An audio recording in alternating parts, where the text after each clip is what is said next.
안녕하세요. 신소재에서 사랑하는 그대에게 책 읽어주는 요한 레오나르디 신부입니다. 오랜만에 신소재 채널을 통해서 인사드립니다.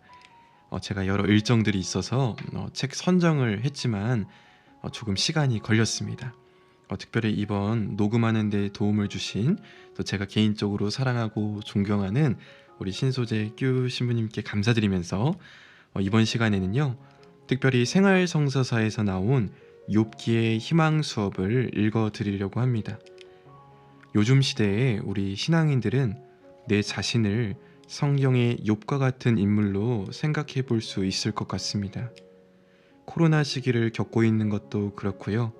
갈수록 산다는 것이 쉽지 않은 그런 시대를 우리가 살아가기 때문에 열심히 미사에 참여하고 기도하는 내 자신을 욥의 마음에 머물면서 투영해 보면서 이 시기 살아갈 수 있을 것 같습니다.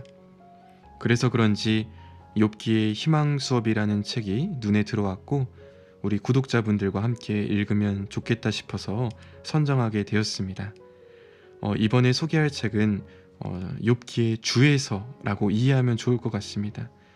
그래서 성경의 욥기를 한번 읽어보시고 이 주에서의 내용을 읽어보면 분명 이 시대를 살아가는 신앙인으로서 큰 도움을 받을 수 있을 것입니다. 그래서 저도 성경의 욥기를 다 읽어봤습니다. 이렇게 욥기를 다 읽고 이 책을 읽어봤는데요. 개인적으로 참 좋더라고요. 그래서 오늘은 특별히 욥기 1장부터 3장에 대한 주제를 여러분들께 읽어드리도록 하겠습니다. 여러분들도 오늘 욥기 1장에 대한 주제를 듣고 성경 말씀을 한번 읽어보시면 좋겠습니다. 그리고 필요하신 분들은 구매하셔서 읽어보셔도 좋을 것 같습니다. 그럼 지금부터 욥기 1장부터 3장에 대한 주제를 읽어보도록 하겠습니다. 시험에 든 욥, 욥기 1장 1절부터 22절의 말씀에 대한 주제입니다. 욥기의 거룩한 독서를 시작하자. 첫 2장에서 욥은 우리 삶의 본보기로 제시된다. 그 사람은 흠없고 올곧으며 하느님을 경외하고 악을 멀리하는 이였다. 저자는 하느님을 경외하는 마음을 가지고 행동하는 사람의 삶은 완전하고 평온하다고 한다. 1장 5절에서 이 점을 잘 설명한다. 욥은 자기 아들들도 주님과의 친교 관계를 위협하는 행위를 하지 않을까 노심초사한다. 본문에서 욥은 아침마다 아들들 하나하나를 위하여 하느님께 번제물을 바쳤다고 강조된다. 하느님은 좋아하시며 인류의 사자 역할을 하는 존재들, 곧 하느님의 아들들에게, 특히 적대자인 사탄에게 욥에 대해 자랑스럽게 말씀하신다. 여기에서의 사탄은 성서의 다른 본문들에서처럼 하느님을 반대하는 악의 영, 악마와 같이 혐오스러운 존재는 아니다. 주님은 욥이 흠없고 올곧다며 좋아하신다. 그러나 사탄은 모든 것이 다 잘 되어가는 이 의인에 대해 불쾌감을 느낀다. 욥이 하느님께 충실하고 올바르게 사는 것은 오로지 그가 복을 받아 평안히 살 수 있었기 때문인가? 고발자 사탄은 하느님을 경외하는 욥의 소유와 기쁨과 평온의 의문을 제기하며 하느님과 사람들 사이에 살며시 끼어든다. 사탄은 특히 하느님께 대한 욥의 충실성에 이의를 제기한다. 사탄은 욥이 유복한 삶을 살고 있기 때문에 하느님께 충실히 머무는 것이라고 주장한다. 욥은 수많은 은혜를 받았기 때문에 하느님께 대한 믿음이 깊다는 것이다. 욥이 까닭 없이 하느님을 경외하겠습니까? 사탄은 이 질문을 뒤집어 생각하기를 요청한 것이다. 고통받는 사람이 계속해서 하느님을 칭송하고 하느님께 충실히 머물 수 있는가? 이 질문은 인간의 선에 대해, 역사에서 하느님의 자비로운 현존에 대해 악의를 가진 이의 시기와 질투에서 나온 것이다. 선을 행하는 사람에게 의문을 제기하기 위하여 여기저기 두루 돌아다니는 것이 바로 악마가 하는 일인 듯하다. 베드로의 첫째 서간에 다음과 같은 구절이 있다. 여러분의 적대자 악마가 으르렁거리는 사자처럼 누구를 삼킬까 하고 찾아 돌아다닙니다. 여러분은 믿음을 굳건히 하여 악마에게 대항하십시오. 욥은 악에 저항할 줄 알까? 이것이 바로 사탄이 계속해서 주님께 내놓는 도전이다. 본문에서 고통과 죽음을 야기하는 것은 하느님이 아니라 사탄이라는 사실이 잘 강조된다. 그렇지만 하느님은 사탄이 원하는 바를 할 수 있도록 허락하신다. 그리하여 사탄은 욥을 쳐서 그가 가진 것을 차례로 빼앗고 그에게 점점 큰 고통을 준다. 먼저 욥은 자신의 모든 재산을 잃는다. 이어서 아들, 딸들도 잃는다. 그러나 욥은 하느님을 저주하지 않는다. 욥은 자신을 친 악의 원인을 하느님께로 돌리지 않는다. 욥은 계속해서 놀라운 대답을 한다. 알몸으로 어머니 배에서 나온 이 몸, 알몸으로 그리 돌아가리라. 주님께서 주셨다가 주님께서 가져가시니 주님의 이름은 찬미받으소서. 욥의 이 대답은 그에게 일어나는 일을 끝낼 수 있을 것이며 사탄의 질문에 대한 답이 될 수 있을 것이다. 달리 말해 고통을 받고 재산을 모두 잃어도 사람은 하느님께 충실하게 머물 수 있다 라고 결론을 내릴 수도 있을 것이다. 사실 욥은 그 모든 것에도 불구하고 하느님께 대한 믿음을 잃어버리지 않고 굳건하게 간직한다. 그러나 욥기를 계속 읽어가면서 알 수 있겠지만 대답은 그렇게 단순하거나 즉각적이지 않다. 오히려 그 대답은 몇몇 친구들과의 대면, 그리고 특히 하느님과의 과혹한 대면으로 생겨나는 결과물이다. 머릿말에서 이미 설명하였던 것처럼 욥이 취한 이 같은 태도는 그에게 일어나는 일에 대한 연속적 해석의 결과이다. 그리고 이어지는 장들에서 그것이 드러날 것이다. 거기에서 욥은 자신을 친 악에 대해 불의의 하느님을 고발한다. 이 일을 제기하는 사탄, 욥기 2장 1절부터 13절입니다. 이 장은 앞에서와의 동일한 장면으로 시작한다. 하느님의 천사들이 주님 앞에 선다. 그리고 땅을 여기저기 두루 돌아다닌 사탄이 도착한다. 다시 한번 하느님은 욥에 대해 말씀하신다. 욥은 흠없고 올곧으며 하느님을 경외하고 악을 멀리하는 충실성을 버리지 않았다. 그러나 사탄은 여전히 욥의 믿음에 대한 의심을 교묘하게 표현한다. 곧 욥이 자신의 몸에 직접 해를 입는다면 그래도 욥이 충실하게 남겠는가? 그도 결국 자신을 감싸고 있는 모든 복지 때문에 충실하게 머무는 사람과 같지 않겠는가? 라고 주장한다. 여기에서 욥기 전체의 토대가 될 질문, 곧 오로지 행복한 삶만이 하느님의 축복의 결과인가? 라는 질문이 제기된다. 고통받는 사람, 병자, 가난한 사람이 하느님의 자비와 축복의 대상일 수 있는가? 또는 고뇌와 고통과 가난은 하느님이 죄 때문에 사람을 포기하신 표지인가? 고대 이스라엘에서 병과 가난은 죄와 밀접하게 연결되어 있는 것으로 여겨졌다. 이 점은 복음서들에서도 분명하게 표출된다.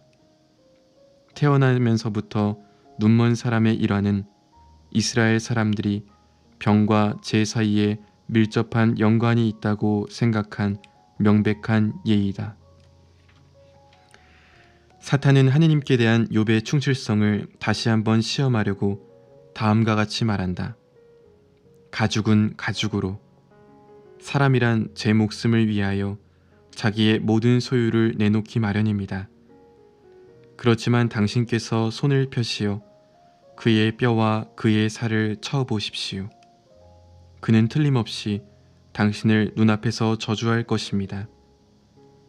이것은 선한 사람들의 삶에 침투해 오는 악의 도전이다. 즉 그들에게서 행복한 삶을 빼앗으면 그들은 결국 고통과 고뇌의 순간에서 하느님이 보호해 주신다는 믿음을 포기하게 될 것이라고 주장한 것이다. 이것은 어떤 사람이 악의 공격을 받아 갑작스럽게 또는 젊은 나이에 죽었을 때 그리스도인의 의식 속에도 때로는 침투해오는 생각과 다르지 않다. 그러나 여기에서 악의 기원이 하느님이라고 생각하려는 유혹은 바로 악의 우두머리인 사탄에게서 온다. 학자들은 이 본문에서 사탄은 악마들의 군주로 제시되는 후대의 본문들이나 신약성서에서 갖게 될 특징들을 아직은 가지고 있지 않았다고 주장한다. 그러나 이 본문에서 사탄은 이미 하느님이 원하시고 인간이 실현하는 선의 의의를 제기하는 인물로 나타난다. 사탄은 여기서 사람들로 하여금 그들을 주님과 연결하는 사랑의 의심을 품도록 역사 안으로 들어오는 존재인 유혹자로 제시된다. 욥은 악 뒤에 사탄이 숨어 있다는 것을 알지 못한다. 사실 욥은 온유한 사람처럼 자기에게 주어진 모든 것을 하느님에게서 기원한 것으로 돌린다. 우리가 하느님에게서 좋은 것을 받는다면 나쁜 것도 받아들여야 하지 않겠소. 욥의 고통이 너무 컸기 때문에 그의 친구들은 애도 기간인 7일 동안 아무도 그에게 말 한마디 할 수 없었다. 그러나 이 모든 일을 당하고도 욥은 제 입술로 죄를 짓지 않았고 하느님에게 욕설을 퍼붓지 않았다. 욥기의 첫 2장은 이 말을 통해 결론에 접근한다. 이 첫 2장은 욥기의 머릿말로 쓰였지만 사실상 후대의 사람들이 성찰한 결실이다. 이 성찰에서 편집자는 욥에게 일어난 일을 다시 해석하면서 욥이 자신을 쳤던 악을 평정심으로 받아들인 것은 하느님에 대한 믿음 때문이라는 사실을 강조한다. 욥기의 주인공이 될 세 친구가 마지막 구절들에서 소개된다. 욥에게 일어난 일에 대한 그들의 엄청난 비탄은 다른 사람들의 고통 앞에서 무슨 말을 해야 할지 모르는 사람의 전형적인 존경의 태도로 마무리되면서 오로지 침묵에만 의존한다. 아무도 그에게 말 한마디 하지 않았다. 그의 고통이 너무도 큰 것을 보았기 때문이다. 그러나 친구들의 이런 태도 역시 이어지는 장들에서 그들이 말하게 될 내용과 상반된다. 차라리 없어져 버려라. 내가 태어난 날. 욥기 3장 1절부터 26절에 대한 주제입니다. 모든 것을 잃은 뒤에 그리고 자신의 몸마저 고약한 부스럼으로 망가진 뒤에 욥은 무슨 말을 할 수 있었을까? 친구들의 침묵은 시편의 가련한 이들과 병든 이들처럼 기도 중에 하느님께 애원하는 욥의 부르짖음으로 깨진다. 욥은 고통받는 사람의 실존의 의미에 관해 엄청난 탄원을 터뜨린다. 이토록 큰 고통으로 위협을 받고 상처를 받는 이의 실존은 무슨 의미가 있는가? 욥의 중대한 항의는 이렇게 시작한다. 욥은 하느님의 정의에 의문을 제기한다. 그러나 욥은 주님을 반대하는 주장을 하지 않고 출생 때부터 지금까지 자신의 삶의 의미를 묻는다. 그것은 오랜 역사 과정에서 사람들이 제기하는 반복되는 물음이다. 왜 의인은 고통을 받고 악인은 번성하는가? 이 물음은 지혜서와 여러 시편들의 주요한 주제이다. 욥은 하느님을 거슬러 말하지 않는다. 하느님을 저주하지도 않는다. 욥은 하느님이 생명의 주님이시라는 것을 잘 안다. 그러나 죽음과 고통으로 점철된 그의 삶에 무슨 의미가 있는가? 욥은 출생부터 죽음에 이르기까지 자신의 실존 전체를 문제 삼는다. 그의 언어는 예리하고 신랄하다. 그는 예레미야 예언자의 어투에 가까운 말로 자신의 출생을 저주하기 시작한다. 그는 나에게는 오로지 어둠밖에 없었는데 빛을 보기 전에 왜 죽지 않았는가 라고 묻는다. 그의 말에는 고통받는 수많은 사람들의 이야기가 담겨 있다. 그들의 삶은 한 오라기의 실에 매달려 있는 것 같으며 결국 냉혹하게 죽을 운명으로 보인다. 곧 태어나지 못하는 아기들 또는 병든 이들과 도망자들과 이민자들과 감옥에 갇힌 이들과 사형 선고를 받은 이들, 팔려가는 여자들과 착취당하는 여자들, 죽음을 앞둔 여자들, 버림받은 노인들의 경우가 그렇다. 그러나 욥의 말은 지혜로 충만하다. 곧 욥의 말은 피할 수 없는 삶과 죽음의 의미에 관하여 성찰하도록 도와준다. 아무도 죽음에서 벗어날 수 없다. 사실 죽음은 부자들과 가난한 자들, 권력자들과 대수롭지 않은 사람들, 감옥에 갇힌 이들과 감독관들, 낮은 이와 높은 이, 주인과 종을 구별하지 않고 모두에게 닥친다. 그렇다면 그들에게는 왜 그렇게 많은 괴로움이 있는가? 라고 욥이 말하는 것 같다. 인간의 삶 속으로 공포가 들어온다. 왜냐하면 두려워 떨던 것이 나에게 닥치고 무서워하던 것이 나에게 들이쳤기 때문이다. 욥은 평화롭게 살고 싶은 염원을 자주 되풀이한다. 죽음은 수많은 고통의 끝으로 보인다. 어찌하여 내가 태중에서 죽지 않았던가? 나 지금 누워 쉬고 있을 터인데, 잠들어 안식을 누리고 있을 터인데, 욥은 계속해서 이렇게 말한다.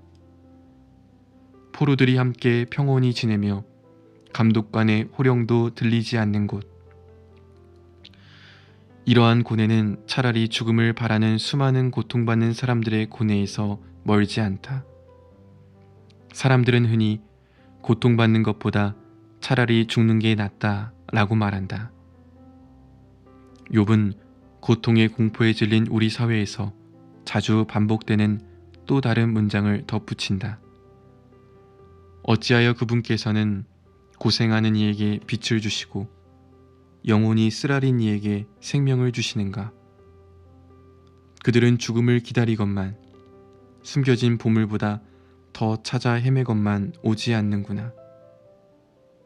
욥의 말은 놀랍게도 현실 속에서 그대로 이루어지고 있다. 욥의 말은 아픔과 낙담과 불이한 고통을 끝내고 싶은 염원의 표현이다. 그러나 여기에서 멈추지 말자. 우리는 욥의 뒤를, 욥의 저항과 탄원도 따라가 보자. 왜냐하면 욥이 결국 발견할 것을 우리도 욥의 말에서 발견할 것이기 때문이다. 하느님의 말씀에 들어있는 비밀은 인내와 경청을 요구한다. 그 비밀은 깊은 곳에서 받아들일 수 있어야 하기 때문이다. 네, 어떠신가요? 아마 늘 성경만 주로 읽다가 이렇게 주예를 들어보니까 새로울 것 같습니다. 내 삶의 자리에서 욥과 같은 경험을 하는 분들이 계시다면 욥기와 욥기의 희망 수업을 통해서 하느님과 더욱더 가까워지는 시간이 되기를 기도하겠습니다. 지금까지 사랑하는 그대에게 책 읽어주는 신부 욥기의 희망 수업이었습니다.